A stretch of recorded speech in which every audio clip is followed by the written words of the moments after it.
देखिए आज अपन पढ़ते हैं vector form of coulomb force.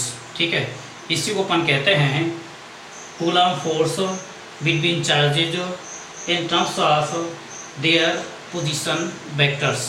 इसको पढ़ने के लिए हम क्या करते हैं, एक 3D में 2 पॉइंट्स कैपिटल A और कैपिटल B को लेते हैं। इनका जो पोजीशन वेक्टर होता है वह R1 वेक्टर और R2 वेक्टर होता है।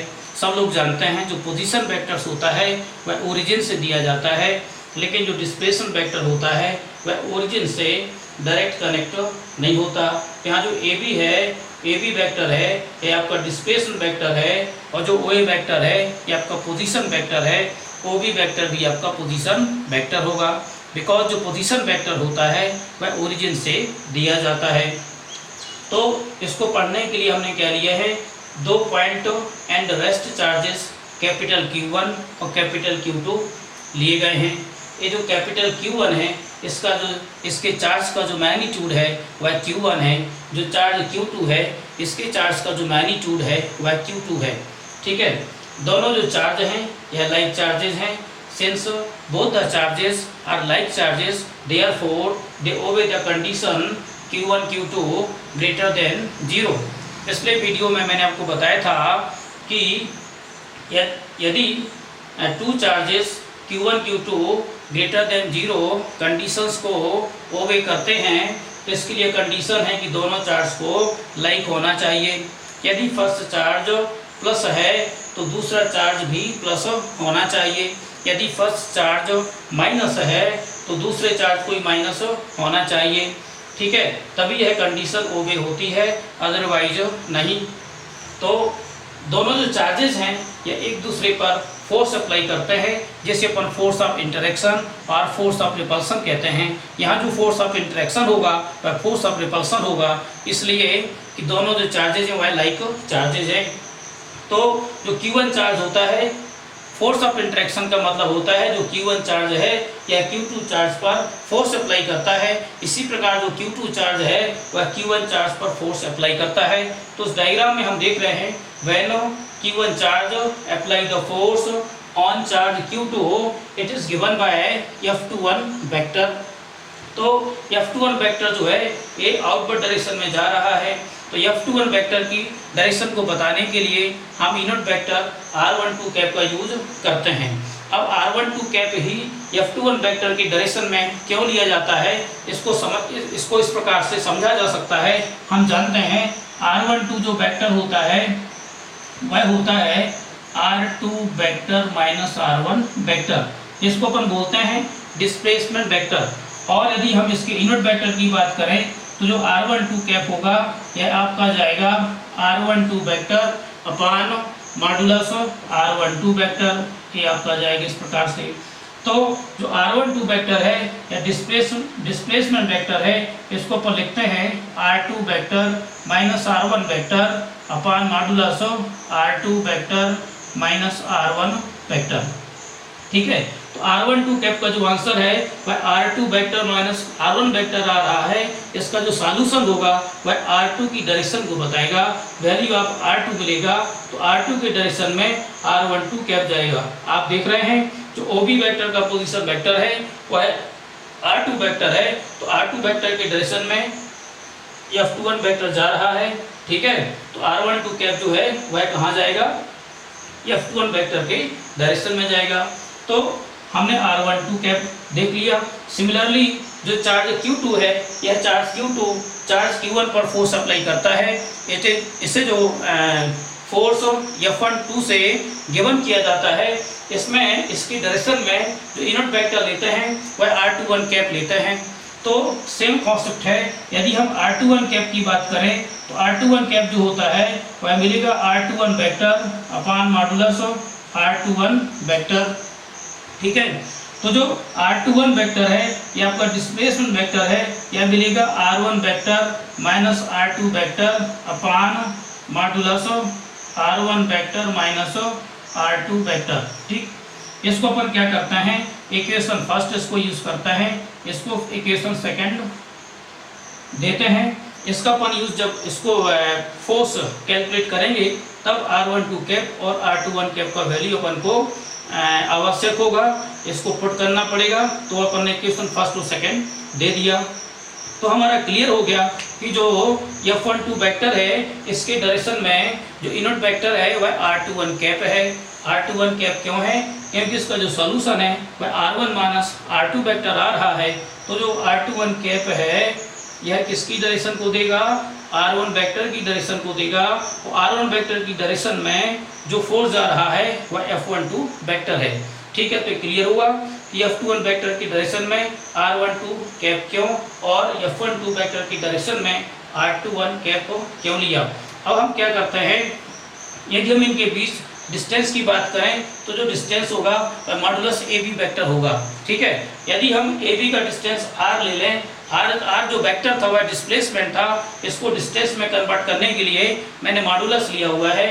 Modulus AB vector equal to modulus R vector. ये जो मॉडुलस R वेक्टर होगा ये इक्वल हो जाएगा मॉडुलस R12 वेक्टर के, ये इक्वल हो जाएगा मॉडुलस R21 वेक्टर के। तो इस प्रकार से हम जो there are two charges capital Q1 जो Q2 है, इनके बीच का डिस्टेंस है वह R12 vector modulus R12 vector भी ले सकते हैं, मॉडुलस R21 वेक्टर भी ले सकते हैं और मॉडुलस R वेक्टर भी ले सकते हैं। अब हम क्या करते हैं, फोर्स F12 वेक्टर और F21 वेक्टर को कैलकुलेट करते हैं। ठीक है, तो F21 वेक्टर जब अपन कैलकुलेट करेंगे तो इसकी डायरेक्शन को रिप्रेजेंट करने के लिए हम R12 कैप का यूज करते हैं। हम यहाँ ये भी देख रहे हैं कि F21 वेक्टर की डायरेक्शन में जो R12 कैप है यह बताता है, यह हमको रिप्रेजेंट करता है कि ये जो फोर्स है वह फोर्स ऑफ रिपल्सन है, रिपल्सिव फोर्स है। ठीक है, बिकॉज F21 वेक्टर की डायरेक्शन में R12 कैप यूनिट वेक्टर जा रहा है। ठीक है, या यूं कह दीजिए direction of R12 cap along F21 vector, therefore this denotes force of repulsion between 2 point and rest charges. अब हम क्या करेंगे, फोर्स निकालते हैं।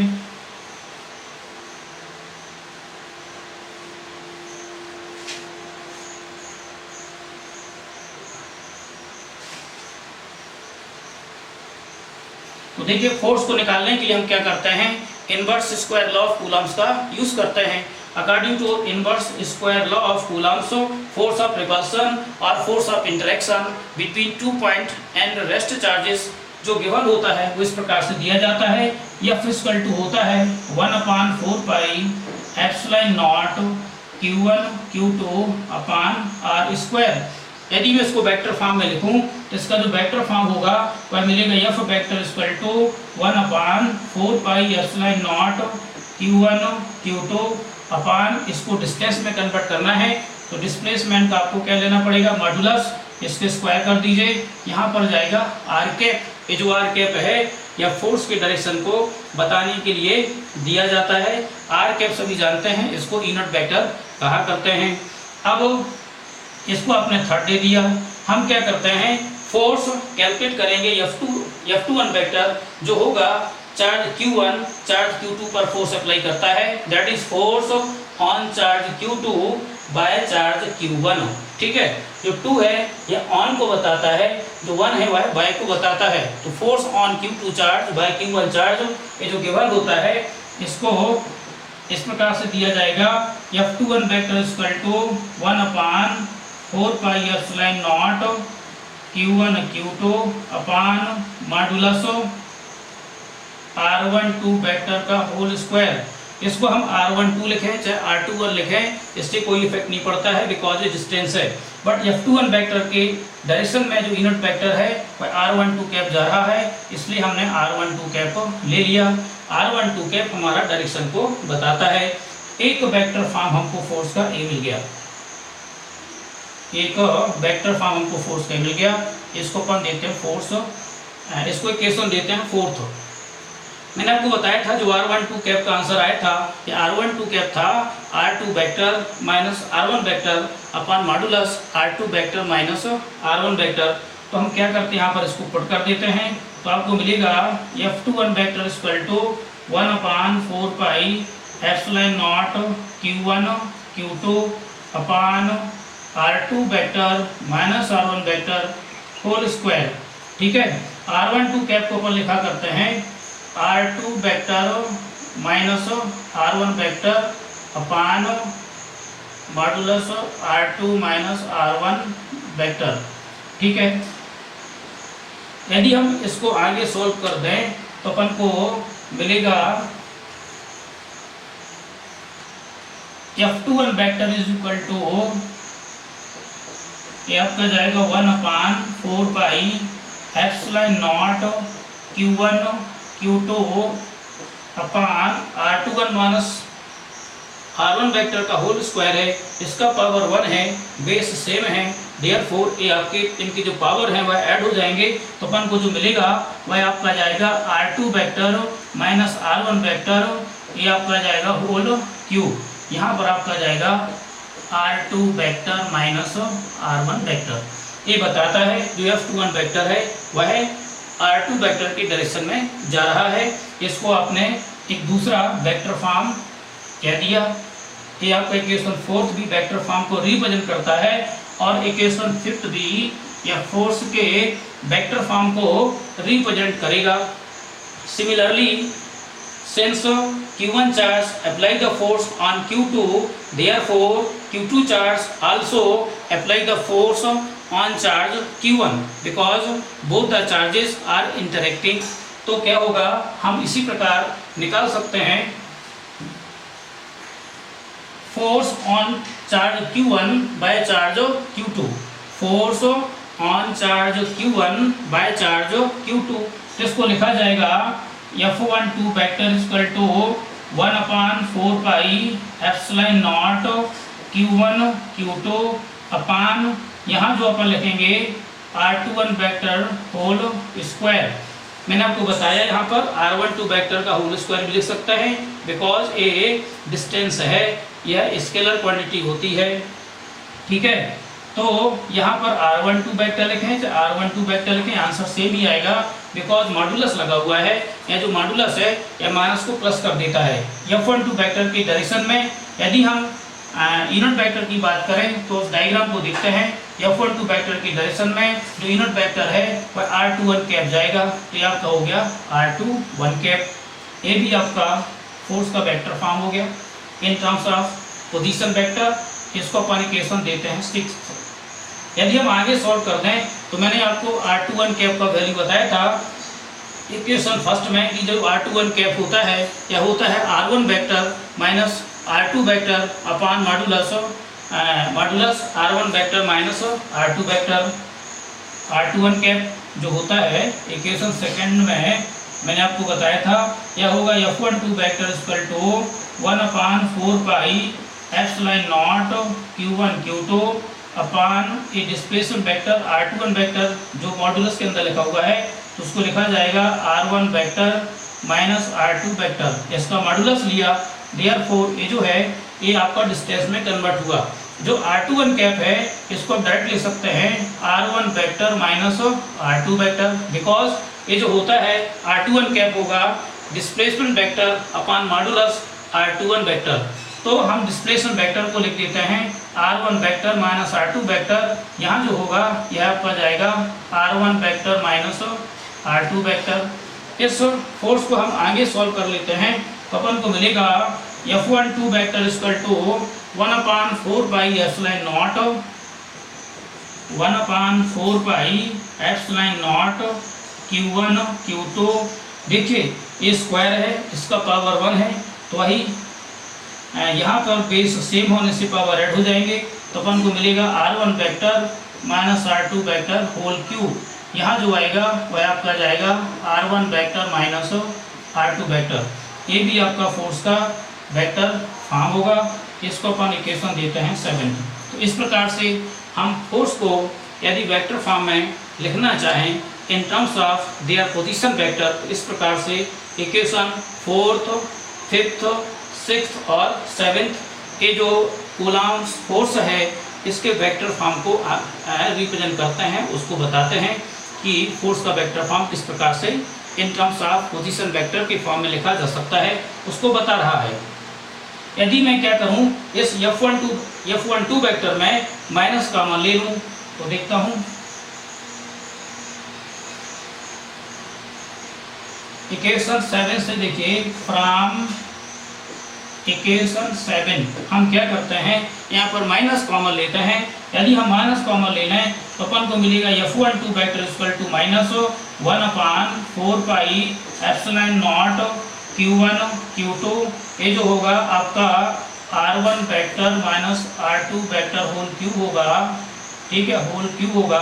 इस R1 माइनस R2 में मैं माइनस कॉमन ले रहा हूँ तो आपका हो जाएगा R2 vector minus R1 vector, ठीक है। ये जो हो जाएगा वो आपका R2 vector minus R1 vector हो जाएगा।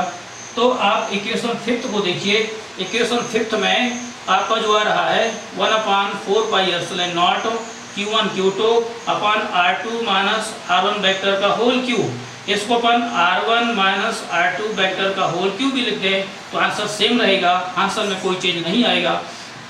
यहाँ जो लिखा हुआ है ब्रैकेट के इनसाइड वह लिखा हुआ है R2 vector minus R1 vector. तो हम क्या करते हैं, इसमें हम इसको लिख सकते हैं F12 वेक्टर इक्वल टू, ये आपको मिलेगा माइनस F21 वेक्टर, ठीक है।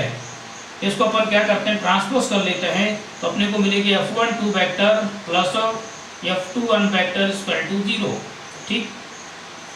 तो यहाँ हमने प्रूव कर लिया है कि जो टोटल फोर्स है वह 0 है।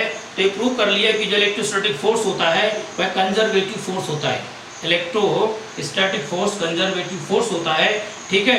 और जो कंजर्वेटिव फोर्स होता है वह सभी फोर्स सेंट्रल फोर्स होता है। तो हम यूँ कह सकते हैं कि इलेक्ट्रोस्टैटिक फोर्स कंजर्वेटिव फोर्स होता है, साथ ही साथ यह सेंट्रल फोर्स होता है। यहाँ पर मैंने आपको दो बातें बताई हैं कि फोर्स को वेक्टर फॉर्म में किस प्रकार से in terms of position vector के फॉर्म में लिखते हैं वो मैंने आपको बताया है। साथ ही साथ इलेक्ट्रोस्टैटिक फोर्स, कंजर्वेटिव फोर्स क्या होता है और ये भी प्रूव कराया कि यह सेंट्रल फोर्स क्या होता है। इस प्रकार से हम वेक्टर फॉर्म, कंजर्वेटिव फोर्स और सेंट्रल फोर्स, तीन बातों को अपन प्रूफ करके यह अपन डेरिवेशन, यहाँ पर हमारा जो डेरिवेशन है कंप्लीट होता है, ठीक है। नेक्स्ट वीडियो में मैं आपको सुपरपोजिशन प्रिंसिपल ऑफ चार्जेस बताऊंगा। ये जो सुपरपोजिशन प्रिंसिपल ऑफ चार्जेस होता है ये होता है इन टर्म्स ऑफ फोर्स भी होता है, in terms of electric field intensity भी होता है, in terms of electrostatic potential भी होता है। तो किस प्रकार से दिया जाता है, नेक्स्ट वीडियो जो दूंगा वह मैं सुपरपोजिशन प्रिंसिपल ऑफ चार्ज का दूंगा, ठीक है, फोर्स के टर्म में, इलेक्ट्रिक फील्ड इंटेंसिटी के टर्म में और इलेक्ट्रोस्टैटिक पोटेंशियल के टर्म में, ठीक है। और जो मेरा चैनल है इसको सभी सब्सक्राइब कर लें ताकि आपको जो मेरे और भी जो वीडियो होंगे वह आप तक आसानी पूर्वक पहुंच सके, ठीक है। इसमें जो भी आपको डाउट हो वह आप मेरे से कॉल करके डिस्कस कर सकते हैं, ठीक है।